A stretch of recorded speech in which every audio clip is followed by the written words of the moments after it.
పేదవాడి పక్షాన నిలబడతాం, ప్రజా గొంతుకై నినదిస్తాం.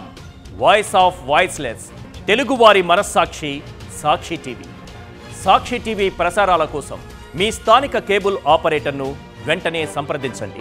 సెలబ్రిటీల డివోర్స్ కేసులు పెరుగుతున్నాయి. ఇప్పుడు ఈ లిస్టులో ఒకప్పటి సౌత్ ఇండియా సెన్సేషన్ హన్సిక చేరిందని ప్రచారం సాగుతోంది.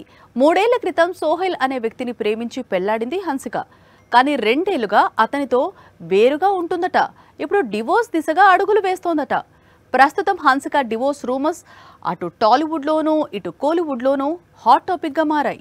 నాగ చైతన్య, ధనుష్, నిహారిక, జీవి ప్రకాష్, ఏఆర్ రెహమాన్, జయం రవి వీరందరూ ఇటీవలే డైవర్స్ తీసుకున్న సెలబ్రిటీలు. ఇప్పుడు ఈ లిస్ట్ లో హన్సిక కూడా చేరబోతోందా అంటే అవుననే ప్రచారం ఎక్కువగా సాగుతోంది. ఎందుకంటే డైవర్స్ పై రూమర్స్ మొదలై చాలా రోజులే అయింది. అయినా సరే హన్సిక స్పందించడం లేదు అంటే, బయటికి వచ్చి క్లారిటీ ఇవ్వడం లేదు అంటే డైవర్స్ కన్ఫర్మ్ అయినట్లే కదా అంటూ సోషల్ మీడియాలో డిస్కషన్ స్టార్ట్ అయింది. 2007లో దేశముద్రు చిత్రంతో హీరోయిన్ గా పరిచయం అయింది హన్సిక.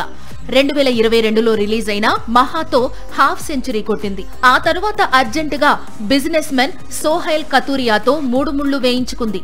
ఈ మ్యారేజ్ లో ట్విస్ట్ ఏంటంటే సోహైల్ కు అప్పటికే ఒక మ్యారేజ్ అయి డైవర్స్ అయ్యింది. సోహైల్ ఫస్ట్ వెడ్డింగ్ కు హన్సిక కూడా హాజరయ్యింది. ఏం జరిగిందో తెలియదు. 2022లో హన్సికను సెకండ్ మ్యారేజ్ చేసుకున్నాడు సోహైల్. హన్సికకు సోహైల్ కు చిన్నప్పటి నుంచి స్నేహం ఉంది. ఆ ఫ్రెండ్షిప్ కొంతకాలానికి ప్రేమగా మారింది. పెళ్లి పీటల వరకు వచ్చింది. కానీ పెళ్లైన ఏడాది నుంచే వీరిద్దరి మధ్య దూరం పెరిగిందట. 2 ఏళ్లుగా హన్సిక తన తల్లితోనే ఉంటోందట. త్వరలోనే హన్సిక డైవర్స్ కు అప్లై చేయనుందట. ఈ రూమర్స్ అన్నిటికీ హన్సిక నుంచి క్లారిటీ లేదు గాని ఆమె భర్త మాత్రం హన్సికతో డైవర్స్ రూమర్ మాత్రమే అన్నాడు. తాము అన్యోన్యంగా ఉంటున్నామన్నాడు. కానీ కలిసే ఉంటున్నామని చెప్పలేకపోయాడు. దీంతో హన్సిక డైవర్స్ తీసుకోవడం ఖాయమంటూ ప్రచారం మొదలైంది.